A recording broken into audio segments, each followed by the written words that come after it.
The best of five qualification stage of the 2019 World Championship play-in phase will see the TCL's Royal Youth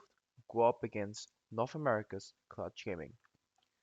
Both of these teams limped into the qualification rounds, with Clutch Gaming surviving a three-way draw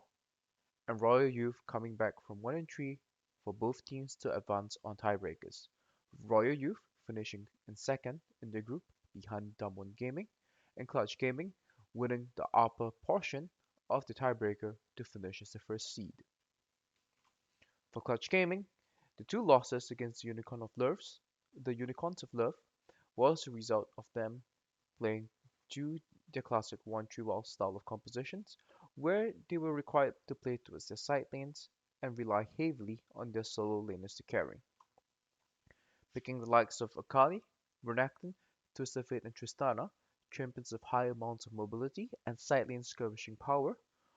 what Clutch Gaming was looking for was to create situations with two pushing side lanes where they would cross map on their opponents. However, their want to go for the classic Rift Herald and the Dragon neutral objectives proved to be death traps, as the Unicorns of Love repeatedly collapsed hard on them on these neutral objectives, putting them into positions where they were unable to find their two pushing side lanes. This forced them to rethink their strategy, going for a much different approach. Instead of playing for the solo laners, they went for an Ashe and Trash strategy, picking a Syndra to push in the mid lane. This secured the bot lane priority for them and enabled them to proactively control their neutral objectives, which seemed to be something that Clutch Gaming liked to focus on.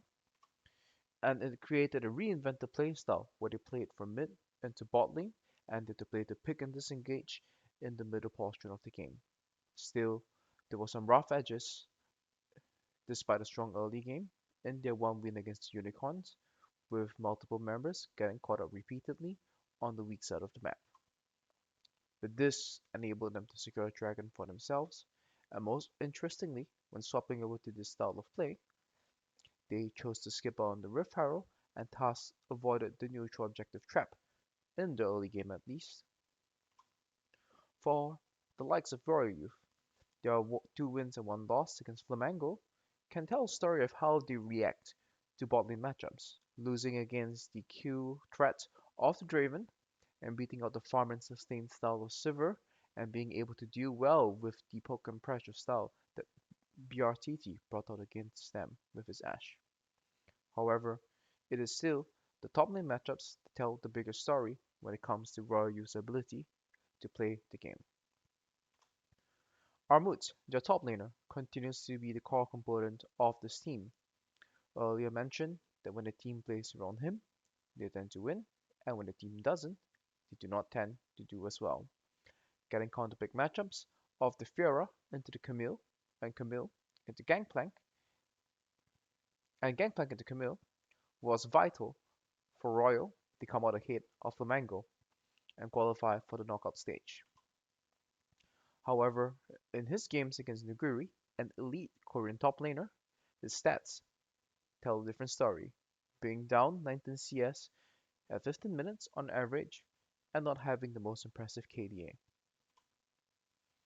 It is most telling when Nuguri had the counterpick on him,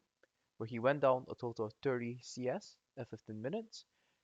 and this being able to be greatly mitigated when he picked Kled into Nuguri's classic Vladimir, where he was able to reduce that to only a negative 8 CS differential. Huni definitely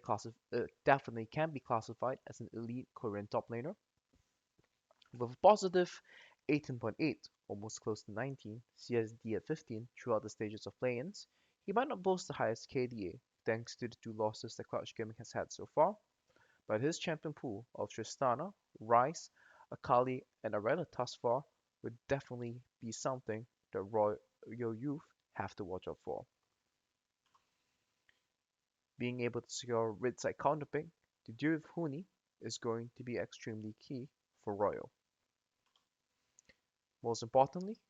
banning out Tristana and remove access to this champion as a flex pick in 3 lanes for Clutch Gaming will be extremely important for Royal Youth as well.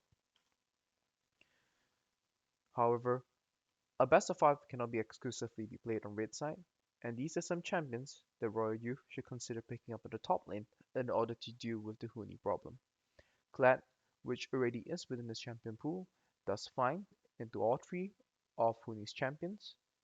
and the solo queue picks of Hakirim and especially Volibear in the top lane should be considered as well, with both Hakirim and Volibear boasting positive win rates against Akali, Ryze, and Irelia,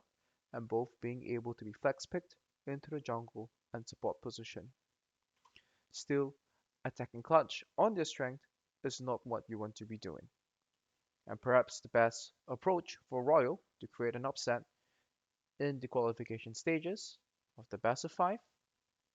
to qualify for the group stage of the 2019 World Championship will be to simply draw for team fight and contest clutch carrying 5v5 on Nashor and the neutral objectives, and perhaps find the same success that the Unicorns of Love had found.